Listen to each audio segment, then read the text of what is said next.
turned the fans off. We're looking at a Masdevallia Falcata that is suffering a bit with the compost and media that it's in for the winter,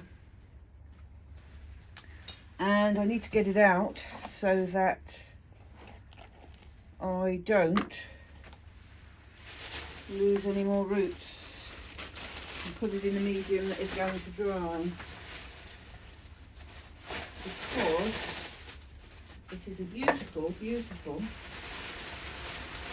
plant, and it has got a really good root system, lots of them there. What I haven't done is put my gloves on, which I always forget to do, but this Masdevallia Falcata was one of the first. We've got a lot of roots that are going to come off there. A lot of roots that are going to come off. Beautiful root system, but far too wet for this time of year. And because we've had so much damp and so much rain, luckily the media it was in wasn't moss, and it wasn't killing. What we have got, that part of the plant has completely gone.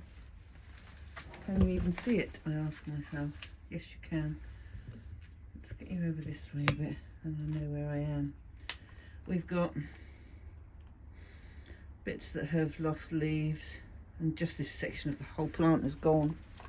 That's fine, we can afford to. Well, we can't afford to, we don't even like to, but we will give it back some oomph by having a look and seeing if there's anything in there that wants taking out. There's a couple of old bits in there. There's a couple of, one bit in there that can come out, another bit. I am usually quite brutal with these, but it's such a stunning plant, and this was the first award. This plant is the first award I got at Malvern some few years ago. It was only she says, only a cultural award of merit it was, from the British Orchid Council. As they put on the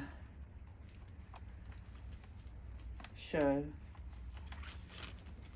Oh look, we got 2 bits. But it is not going to be allowed to stay in 2 bits. What I want is to get all of this and get it going again before we get some mush there from roots. We're back to part of the very original stem of this plant there, which is where it's all come from,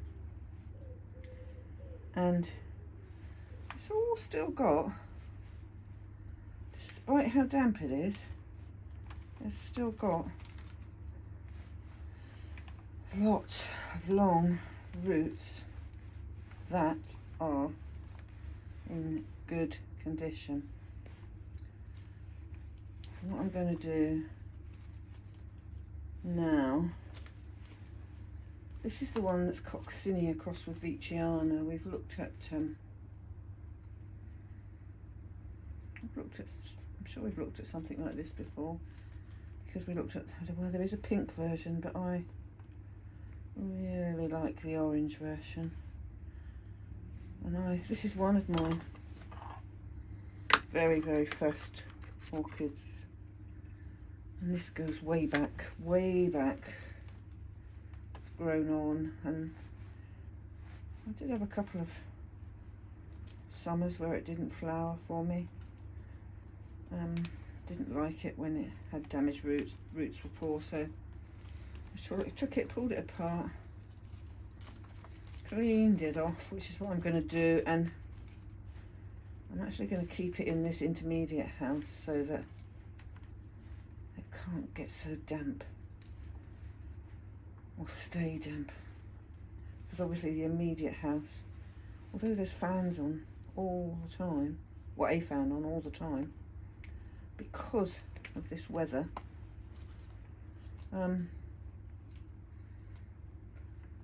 they're just not drying out, and when they're already wet, that's when your rot steps in. Now we're going to uncover this bucket and dunk this in this water to clean it and wash those roots off. And then I'm actually, oh, look at that, nice clean roots. I'm actually going to let them dry because I want to spray them. Get rid of all these dead roots and in the bag you go. And what I want to do is put this in a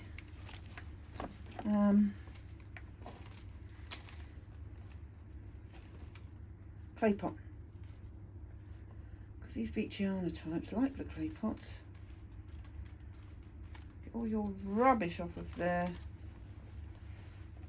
Look at you, you're a manky one, go away. And we've actually got really good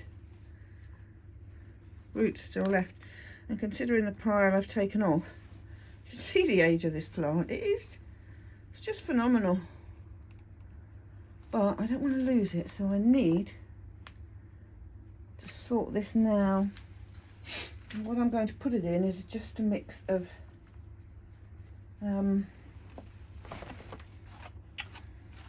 chopped sphagnum and fine bark, although this one could actually have a good reason to go in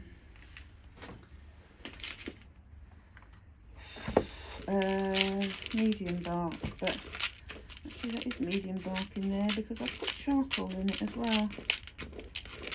Yeah, I've got medium bark in there with the charcoal, and charcoal stops everything from going stale. What I want to know is where there, is that it? Where I put the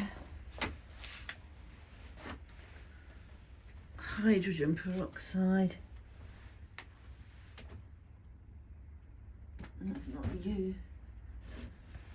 Otherwise I'll just have to, oh no, there you are, I can see you. I can see you. You wouldn't believe what I've had to shift to be able to do this. I've got one space in this greenhouse. One space. There you are. For doing the plants, and that's where I do my filming and my work. And it is a 2 foot by, it's 2 foot by 2 foot square tray that this is, the big one it is. And it's the only space that I've got out here on a bench. I always put things in it and I always have to move it because that's the way it goes. And because you're always in need of space. But this is the one place I've not actually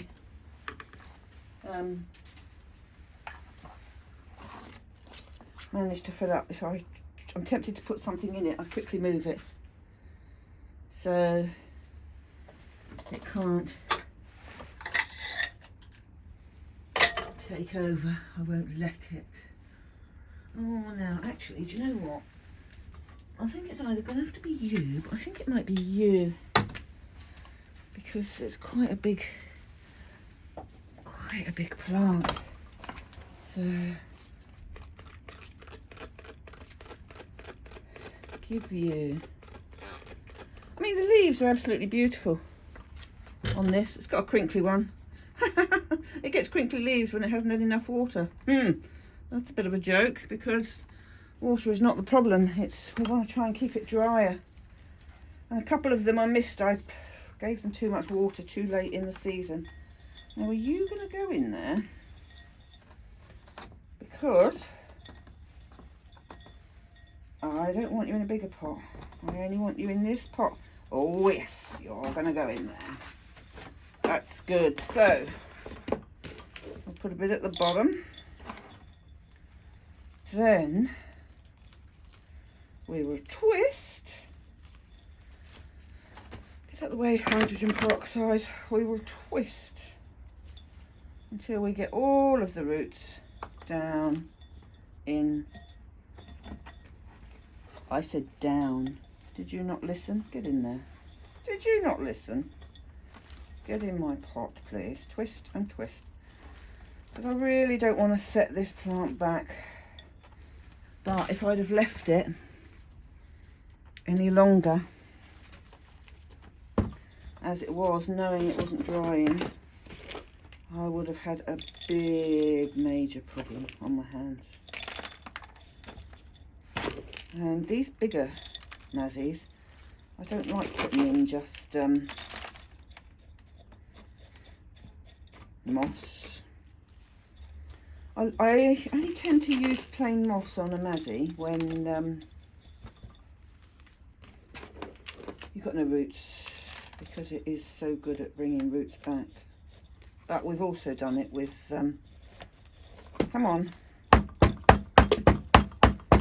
We've also done it with a mix of bark and chopped up moss in one of these terracotta pots.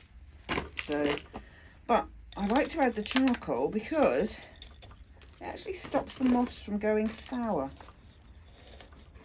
And it really works in a mix with Masdevallias. I use it in Draculas as well.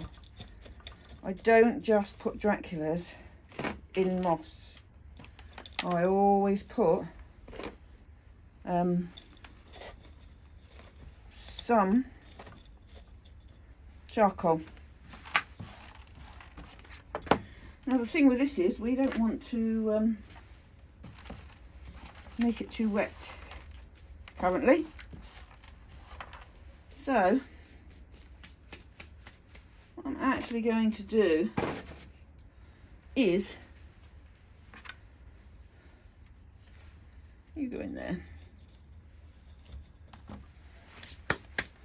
I need to write on your label what I've done with you today.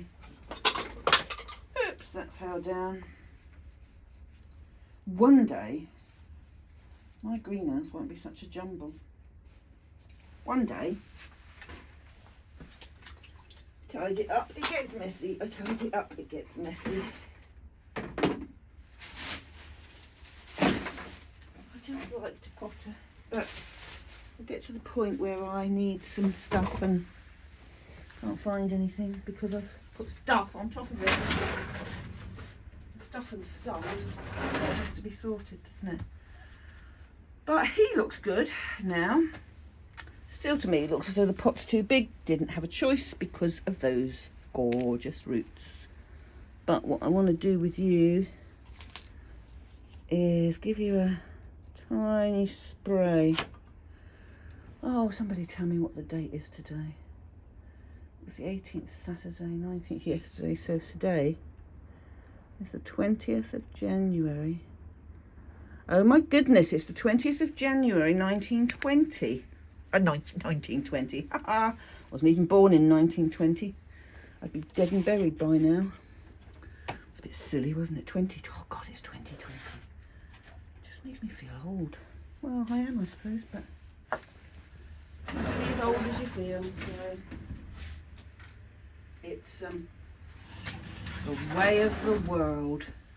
Now, let us give you a little spray with the sprayer.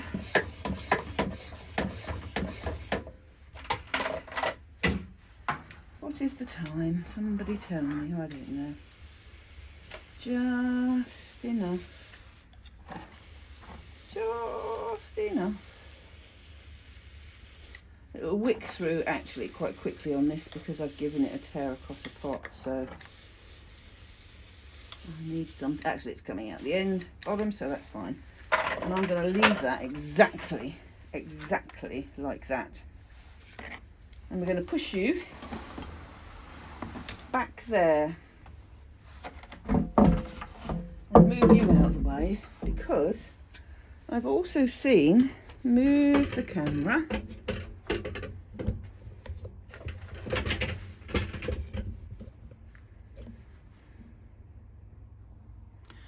just a little.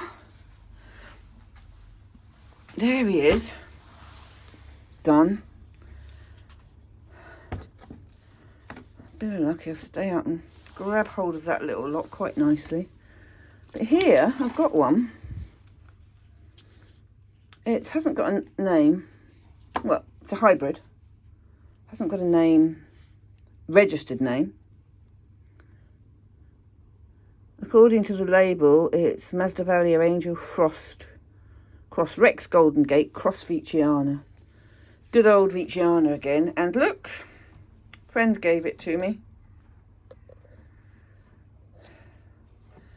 And all I did was bring it home and stood it here. I haven't even taken it in the greenhouse where the others are.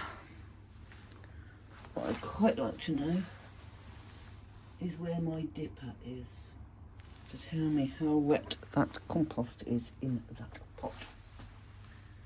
But as per usual, I can't find said dipper. Can I? But I'll get one for each greenhouse. I put it down and I still forget where I put it. I'm going mad. Absolutely barking mad. Because it's never where I want it. Usually I lay it down here in the tray beside the plants, but obviously I didn't do that, so we can see the one in here. What I'm trying to do is make sure I'm not watering an already wet plant down the bottom.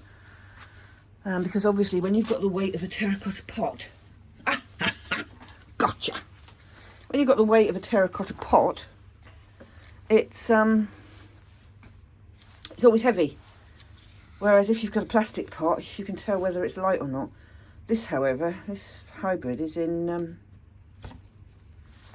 look, see, that's moved from the one, I don't know if you can see that, it's moved from the 1 to the 2 scale. Move you a bit closer. So it's in, that says it's in the dry section. Whereas if I put it in there, that should register. Well, you see, look at that. That's registering dry, so that isn't soaked right through to the bottom. But if I was to find one that I put into moss, not you of course, you maybe, because I've watered you today. See how you are. There, I've stuck it in striatella, and even though I've dipped that in water today, it's still saying it's just about moist. Striatella's flowers have just gone, but that pot for striatella is, look at that, more roots than anything else. Fabulous root system on striatella. He needs repotting. All the flowers have gone. Got several that need repotting, but we don't need to see them all. We just need to see the odd one now and again. So I actually need to go indoors because 2 dogs off to vets again today. Hopefully something concrete to say that we can deal with the problem in hand. 1 dog ill is bad enough, 2 is very wearing and very traumatic, not just for them but for us as well. And like humans, they can't tell you what's wrong, so we just play it day by day. The other problem that was in my life last week was my son, and he had surgery for not a slip disc, it was a prolapse disc and had been in horrific pain a couple of months, and he had surgery Monday. All is well. His wife and his children were in France for the week, so I not only had 2 dogs, I had my son as well to look after. Well, not to look after, because he's a big boy, he can look after himself, but wasn't allowed to do anything. So he is well on the mend and so much more mobile, so that is good. All we want is the dog to be the same. One is a debilitating, he's not going to get better, so the other one, silly boy, he hurt himself by doing something stupid and has had 1 slip disc removed, but has got another vertebrae that's damaged. And so it goes on, thank God for insurance. But coming out here and pottering is just the right sort of medicine when people do not give me grief. People do still give me grief one way and another, but I've decided to take a leaf out of Roger's book. Can I change anything about the situation? And the answer is no. I don't like the situation, but I'm not going to let it bother me. I've decided there are far too many nice things in this world and nice people that we can communicate with and share our hobby with, to let one individual get you down. So on that note, I'm going indoors. I might add this to another video. I might just do it on its own, because what I will show you before I go indoors is, oh dear, what's the problem with this plant? Lynn not looking after it is the problem with this plant. Should have repotted it, didn't repot it, thought I'd get away with it. Haven't got away with it. 2 pot bound, it's aborting flowers. It would have had some beautiful flower spikes. It's aborting flowers, yellow leaves. That is a rescue job, which I will rescue tomorrow, because obviously I can't be late for the vets. But now that I've started, actually I might stop this and continue it and finish it tomorrow, because then you can see what I do with the Tovarensis. That will make good. I really will be brutal with that one. But thank you for watching, and before I forget, I'm going to turn the fans on, because last week I walked out and left the fans off for a whole 5 hours before I noticed. I will go and do it now. So thanks for watching. Apologies for the mistake on the last video where I put 1 bit in twice. I did copy and paste. I did delete the first part, but what I didn't do was save it again over my saved file. So rookie mistake, sorry, for those who had to endure or go fast forward or whatever you wanted to do, but at least I won't make that mistake again. I've made it once, but I'll be back. So speak to you soon, bye. Hi everybody, just a quick one on this gorgeous afternoon after a nice long walk down the beach with the dog and in the pub for lunch. And now I've quickly got to attack this orchid as I said I would. I'm not going to film the whole business, as I'm going to tag it on the end of the Falcata repotting, but you can see where blooms are aborting. You can see yellowing leaves. You can see very poor blooms. This should be quite prolific this time of year, and basically I didn't do it when I should have done last autumn with everything that was going on with the dog and the surgery he had to have. So that's the price I'm paying. I split the plant the year before, and it's Masdevallia Tovarensis, and I'm going to sacrifice 2 flower heads on there. They're going to abort anyway. They haven't yet. Well, maybe they won't. Maybe they will. I don't like the colour of them. It's still, even though it's aborted quite a few, it's still got 1, 2, 3, 6 that are still active. That one's aborted. He's gone, because he's gone lower down. You can see he's gone with the thing in there. So I am going to desiccate this plant, put it back together, and show you the finished product. have a feeling it will have dumped quite a few roots. I might be wrong because it's got a hell of a root system in there. It's just a question of how much it's aborted with my mistreatment of it. So we shall see. It's going to take a long time for those leaves to recover, that's for sure, and most of them won't. But them's the breaks, I guess. If you do it wrong, you pay the price. Be back soon. Right, so here we are, back again. I've done Cloverensis and I've done Rolfiana, because Rolfiana needs doing as well. Cloverensis is split in two, that's these two. This broke away, so roots weren't good. Put that one in moss. This one had some nice long roots, one side but not the other. So I have potted that in moss and put some polystyrene at the bottom. Rolfiana had a lot of roots, but he had the centre of his plant was gone. So I took the entire centre out, then put all the bits back together so that we could still have a decent sized plant. What I'm now doing is giving them some water. So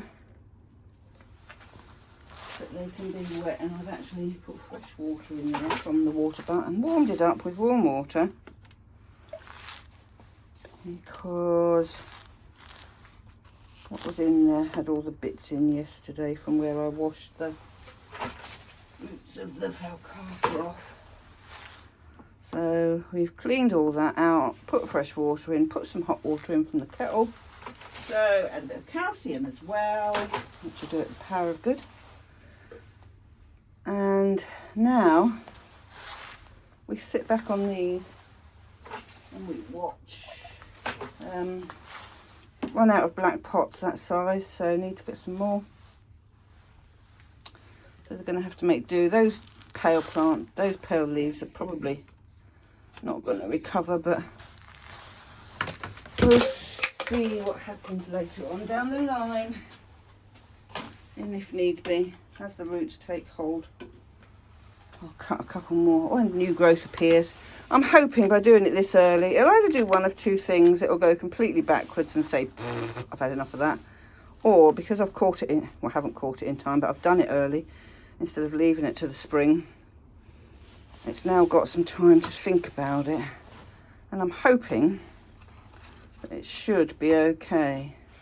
And Cloverensis is nice. I've got a picture of some double flowers. It has double flower heads.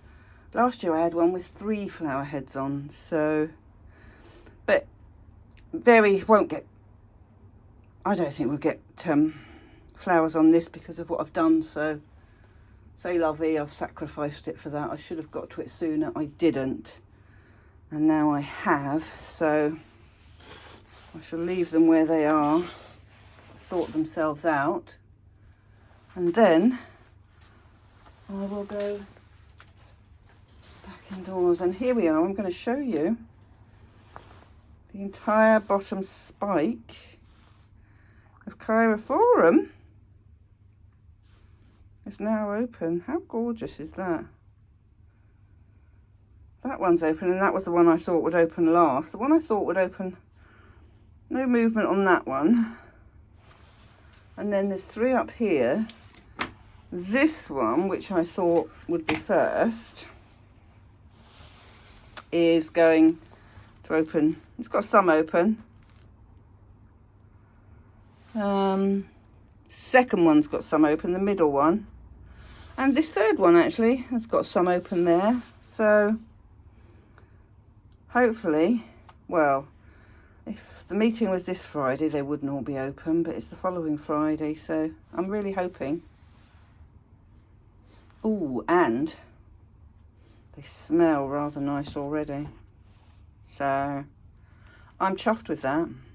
I really am chuffed with that. I didn't get it. It was November 18 I got it. Or was it December? Don't know. It might have been, it's November or December. I've got it on my records. But I think it's beautiful. And if anything, I think it's, well, maybe not. Maybe I'm doing Sotoanum a disservice by saying it's better, but I like the yellow. I really like I do like Sotoanum. So no, it's not better than Sotoanum. Easier than Sotoanum, but then I've had to recover a Sotoanum. But this is a nice sized plant and it is growing very nicely. I think Sotoanum's now got all of its flowers open. Ooh, go away, Spanish moss. There, now can you see those? What are you doing? Let's turn you around and higher you, then we can see it. There. And if we change the angle, look at what we've got there. It is beautiful. Stunningly beautiful. And stunningly smelly. Tiny one might not survive opening the buds, but there's only 4 or 5 buds on there. But I'm happy with 2 growths. I didn't expect that after its trip from Germany, that they survived. It had flower spikes on when it arrived. Oh no! Sorry, that's that one as well.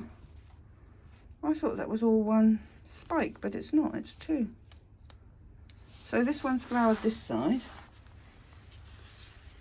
Yeah, okay. I can live with that. It is rather nice though. All I need to remember is keep it out of the sun.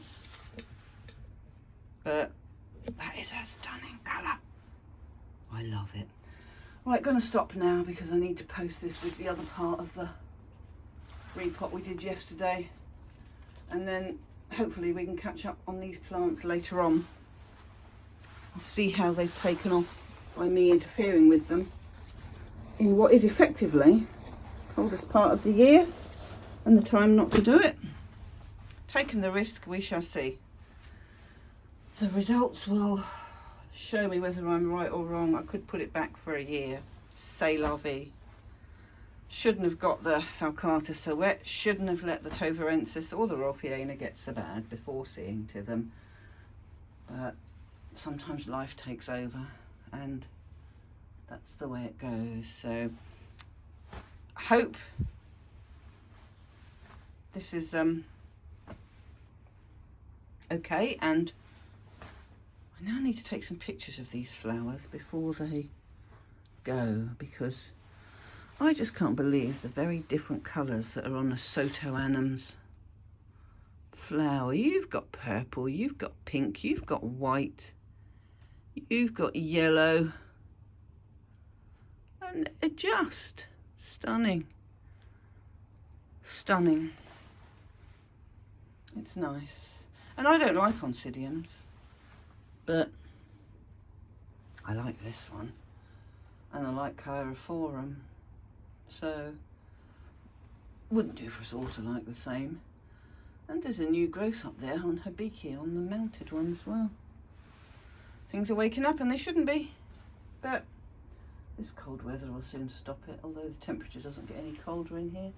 And we have had 2 really nice sunny days.